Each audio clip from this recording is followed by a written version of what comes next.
we invent or we figure out how DNA works. So what do we do with that? We create weaponized viruses.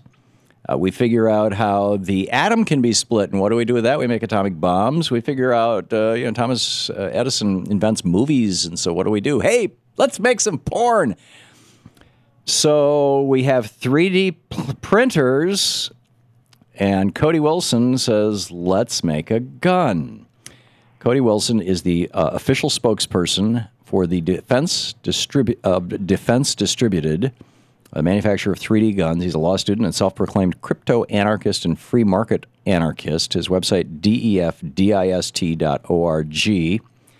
as in Defense Distributed, defdist.org. And Cody, do I have all this right? No, you got it all there, man. Okay. So why would you think it's a good idea that if somebody has in their home a 3D printer and they've got a 10-year-old son and they go to the store, he can download your diagram and make a gun? Well, I mean, if you're grounding it in those facts, like if we accept your hypothetical, it wouldn't quite be that way. Well, that's how it works with porn. To print all the components. I mean, that's good. I mean, it is good that it works that way with porn. I liked your genomics and your DNA example earlier. I think the way when we cracked the genomes, the unexpected result was direct-to-consumer genomics, which the FDA was trying to stop. And now that we've cracked things with personal manufacturing and 3D printing, the result is direct-to-consumer fabrication. And among the things people will be fabricating is a firearm. And yes, I use the firearm as a very, because of its sensationalist image, but I really hope to unpack all these ideas about self-management, libertarian social organization, and all the ideas about, true empowerment, calling the bluff of the 3D printing movement and saying that, look, if this means you can make anything, it means you can make anything. Right. So you're of the impression, or you're taking basically the libertarian argument that there should be no, that we as a society should not be able to use the force of law, and with the emphasis on the word force, to basically limit the ownership or manufacture of anything. Do I have that right? It's close. I would say we shouldn't use the force of the state to make these decisions. I believe in collective, even direct democracy in free associations. I believe in collective decision-making in limited situations, but certainly not in the form of the state. So laws are good. The state is bad. Well, you can't have laws without the state. Oh, but see, I disagree, sir. This is where we're going to fundamentally... I know that we become friends of this conversation. I have this conversation with progressives quite often. The anarchist tradition is a rich one of talking about how collective action and mutual association... I'm quite familiar with the anarchist tradition. Yeah, can be productive with our own kind of self-management. We don't need to elect rulers to tell us how to live our lives.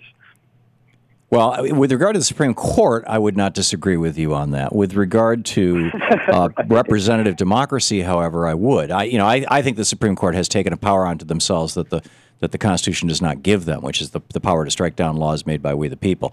They took that in 1803 in a case called Marbury versus Madison. It is not in the Constitution. Yes. But that's... Yes, I study constitutional law at the University of Texas. I agree, but actually I feel that the Supreme Court's not as malignant. It kind of just follows the general will, and I disagree with the general will as influenced through the Supreme Court. Yeah. So we kind of so you would have no problem with child pornography, with 12-year-olds as prostitutes, as long as these were actually there would be no as long as, right? No. I think especially the sex trade. These are people who are brought into it against their will, and I mean that's a huge bundle of issues. But child pornography is an interesting one. The way I break it down is, especially if it's a fictional representation, it certainly shouldn't be criminalized, as it usually is across the world. But if that image is I see an interest in trying to prohibit the market for those goods, and so I'm sympathetic to some of those claims, but. So you think the state should be able to regulate someone's First Amendment right of speech, which is what this isn't court has ruled pornography. There are limits to the. No. I don't believe in. So then you think that there are limits to our rights. There are limits to our rights of free speech, and one that you would identify as child pornography.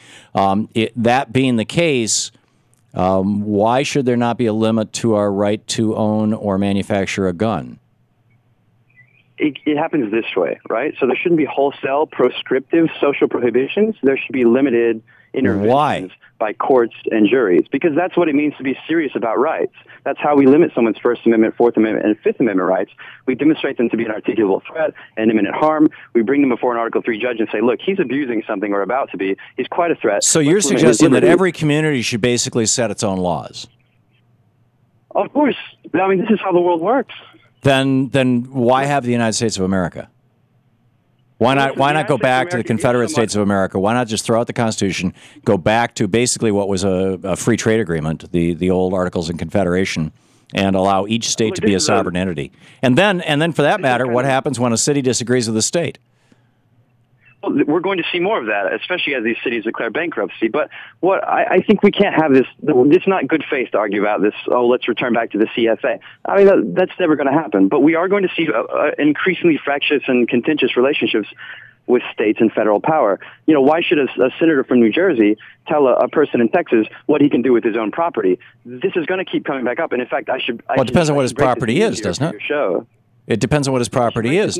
I mean, don't you think that a senator from New Jersey should have the ability to tell a citizen in Texas that they cannot own a surface-to-air missile, shoulder-fired missile? No, not at all. And it's not based on the property. It's based on the principle. This person has nothing to do with my use of my property. It's argued for. But you're a citizen of the United States of America.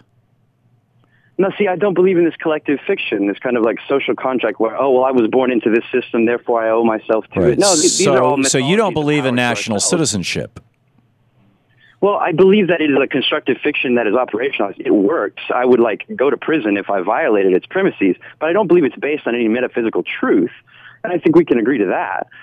Well, whether it is or it isn't, it is here.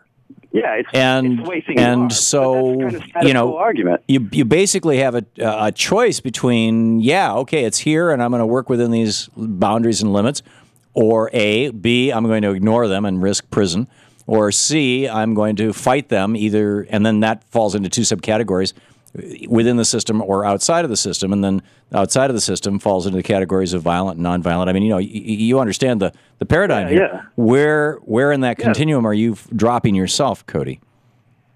I think pretty squarely outside the system, fighting nonviolently, and I think we're doing very well ideologically. And in fact, let me tell you this: the Department of Defense Trade Controls. Let me give you this hypothetical: the federal government just shut down my website. Really? Sharing these files online. Yeah. Interesting. The DEFDIST.org has been shut down? Defcat.org. Yeah. Oh, you should bring back on, man. We can talk about it. Huh. No, we're out of time, but perhaps another day. Cody Wilson, but people can check it out at defdist.defdist.org. That is working, right, Cody? Yeah, it's still online. Okay, cool. Thanks for being with us. This is the Thom Hartmann Program. So, should anybody be able to download a gun off the internet and print it on a 3D printer? It's a tough one.